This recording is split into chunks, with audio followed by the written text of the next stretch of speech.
কুকুর, বিড়াল সহ বিভিন্ন প্রাণীর একটি সাধারণ আঁচড় বা কামড়ই মুহূর্তে কেড়ে নিতে পারে প্রাণ।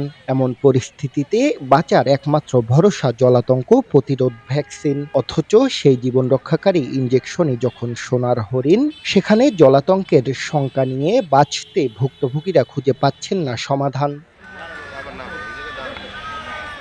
তৃতীয় শ্রেণীতে পড়ুয়া ছোট্ট তুবা কয়েকদিন আগে বিড়ালের আঁচড়ে আক্রান্ত হয় সে। তুবাকে নিয়ে বাবা মহসিন খান ছুটে গিয়েছিলেন বরিশাল জেনারেল হাসপাতালে। সংক্রমণ প্রতিরোধযোগ্য ভ্যাকসিনের প্রথম ডোজটা কোনোমতে জুটলেও বিপত্তি বাধল দ্বিতীয় ডোজের সময়। দিন দশেক ঘুরেও হাসপাতালের স্টোরে মেলেনি কাঙ্ক্ষিত ভ্যাকসিন। আদরের মেয়ের জীবন নিয়ে এখন চরম শঙ্কায় এই বাবা।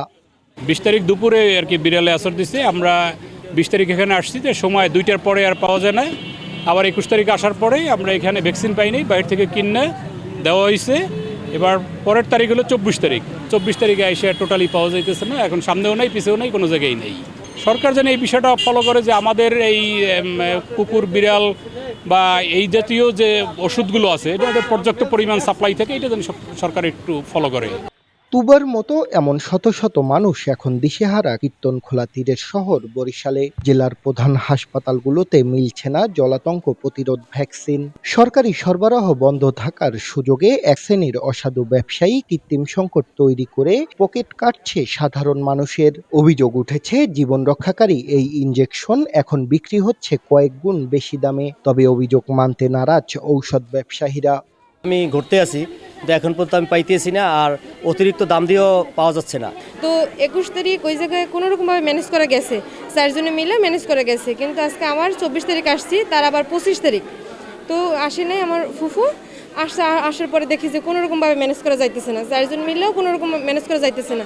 এইখানে আমরা ৫-৭ দিন যাবৎ কোম্পানি থেকে কোনো ভ্যাকসিন পাই না, এই জন্য আমরা বিক্রি করতে পারি না। পরিসংখ্যান বলছে, বরিশালে শুধু ডিসেম্বর মাসের প্রথম ২০ দিনেই কামড় বা আঁচড়ে আক্রান্ত হয়েছে ৫,৫০০-এর বেশি মানুষ। বছরের হিসেবে যা প্রায় ৩০,০০০। এদিকে ২০ ডিসেম্বর থেকে জেনারেল হাসপাতালে বিনামূল্যে টিকা দেওয়া পুরোপুরি বন্ধ। চাহিদার কথা জানালেও কবে নাগাদ ভ্যাকসিন পাবে তা জানাতে পারছেন না হাসপাতাল কর্তৃপক্ষ। পাচ্ছেন না এটা কোনোভাবে। আপনি সামনে যে ডক্টর আছে তাদের সাথে কনসাল্ট করেন, এর বিকল্প কি আছে আমাকে সাজেস্ট করেন। সবাই হয়রানি হইতেছে, ভ্যাকসিন না থাকলে তো, ভ্যাকসিন না দিলে তো সমস্যা হইতেই পারে। ওরা আমাদেরকে এই মুহূর্তে যেটি জানিয়েছে যে ওদের এই মুহূর্তে এটি সরবরাহ নেই। আগে দেখা যেত যে পরিমাণ ভ্যাকসিন দিতে হতো, এখন গত ৭-৮ মাস ধরে, ৬-৭ মাস ধরে এটি প্রায় দ্বিগুণের মতন বেড়ে গেছে। চিকিৎসকদের মতে, নির্দিষ্ট সময়ের মধ্যে ভ্যাকসিন না নিলে জলাতঙ্ক আক্রান্ত হয়ে মৃত্যুর ঝুঁকি শতভাগ। দ্রুত সংকট নিরসনে সংশ্লিষ্ট কর্তৃপক্ষ কাজ করছে বলে জানান তারা। নির্দিষ্ট এরকম কোনো আসলে টাইম নেই যে ১ দিনের মধ্যে, ২ দিনের মধ্যে, ৫ দিনের মধ্যে বা ২ মাসের মধ্যে দিতে হবে, এরকম টাইম নেই। তবে যত তাড়াতাড়ি সম্ভব দেওয়াটাই ভালো। কারণ যদি কুকুর কিংবা বিড়াল যদি ইনফেক্টেড হয়, রেবিসে আক্রান্ত থাকে, তাহলে যে কোনো সময় আসলে অন্য যে মানুষ বা অন্য কোনো পশু পাখি সেটা আক্রান্ত হওয়ার সম্ভাবনা থাকে। তাই যেহেতু নির্দিষ্ট কোনো টাইম ব্যারিয়ার নেই, কাজে সেক্ষেত্রে আমাদের সকলের সাবধান হওয়াই ভালো।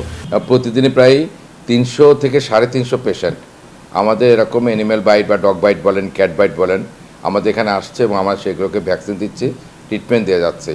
এই ২ দিন হলো আমাদের আসলে ভ্যাকসিনের স্বল্পতা দেখা দিয়েছে। এটা আমি উপর লেভেলে আমাদের যে স্বাস্থ্য অধিদপ্তর আছে ওনাকে জানিয়েছি, ওনারা ক্রয় প্রক্রিয়ার মধ্যে আছে, খুব তাড়াতাড়ি এই সমস্যার সমাধান হবে বলে আমি বিশ্বাস করি।